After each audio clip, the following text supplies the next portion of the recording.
कोबी शिजवून खाण्यापेक्षा कच्चा खावा, कॅल्शियम भरपूर मिळते. कोबी किसून कोशिंबीर करावी, छान लागते. 2. पेपर दोशाचे मिश्रण मिक्सर मधून काढताना त्यात एक मध्यम आकाराचा कांदा चिरून टाकावा व अर्धी वाटी दुधामध्ये थोडे बेसन कालवून त्यात मिसळावे. नंतर पीठ आंबवण्यास ठेवावे.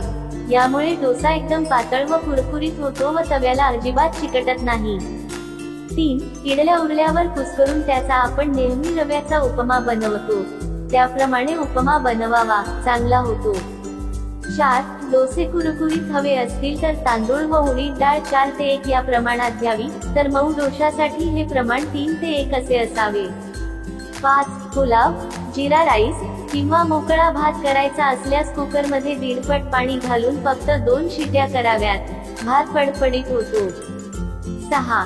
एखादी भाजी किंवा उसळ करताना मसाले डायरेक्ट फोडणीत टाकल्याने चांगला स्वाद येतो, पण पुष्कळदा मसाले करपतात. म्हणून 1 चमचाभर तेलात मसाला घोळून मग ते फोडणीत घातलं तर मसाले करपत नाही आणि त्याचा स्वादही पदार्थात उतरतो. 7. कोबीची भाजी उरली असल्यास तिला बेसन घालून परतून घ्या आणि गव्हाची कणिक मळून हे सारण स्टफ करा. गरमागरम स्टफ पराठे बनवून चटणी किंवा सॉस बरोबर खा. 8. दररोज एक सारखी आमटी खाऊन कंटाळा आला असेल तर त्यात 5 ते 6 पालकाची पाने बारीक चिरून घाला, आमटीला वेगळी चव येईल. 9. कच्चे बटाटे नेहमी हवेशीर जागेवर साठवले पाहिजे. प्लास्टिकच्या पिशवीत बटाटे ठेवू नये. या व्यतिरिक्त फ्रीजमध्येही बटाटे ठेवणं अयोग्य आहे. बटाट्यांना कांद्याबरोबर ठेवू नये, ते लवकर खराब होतात. 10. कांदे साठवण्यासाठी कोरडी आणि अंधारी जागा योग्य ठरते.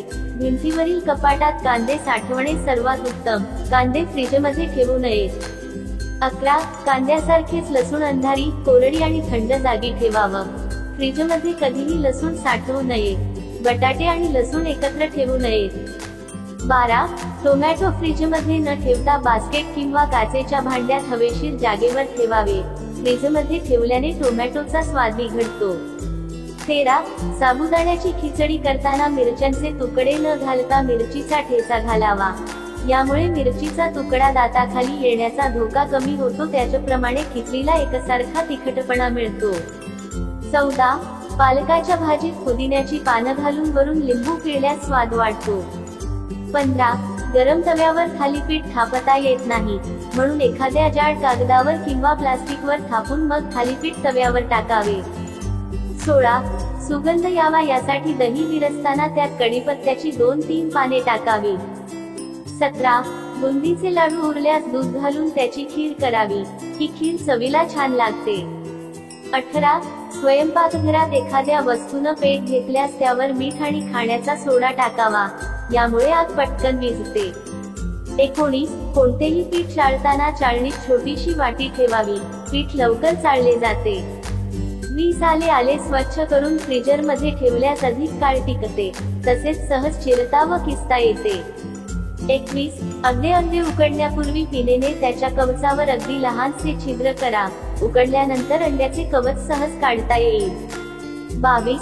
ऑमलेट बनविताना मिश्रणात थोडे दूध घालून पेटा म्हणजे ऑमलेट सॉफ्ट आणि स्वादिष्ट बनते. 23. आमरस किंवा आंब्याचे कोणतेही पदार्थ धातूच्या भांड्यात साठवून ठेवू नका, त्याचा रंग बदलण्याची शक्यता असते. 24. आले लसूण मिरची पेस्ट. आले लसूण मिरचीची पेस्ट अधिक काळ टिकून राहावी यासाठी त्यात मिठासोबत 1 चमचा गरम तेल घालून चांगले एकत्र करा. पेस्ट स्वादिष्ट होते. 25. बदामाची साले सहज निघावीत यासाठी 15 ते 20 मिनिटे गरम पाण्यात भिजवून ठेवा. 26. बटाटे आणि कांदे एकत्र ठेवल्यास बटाटे लवकर खराब होतात.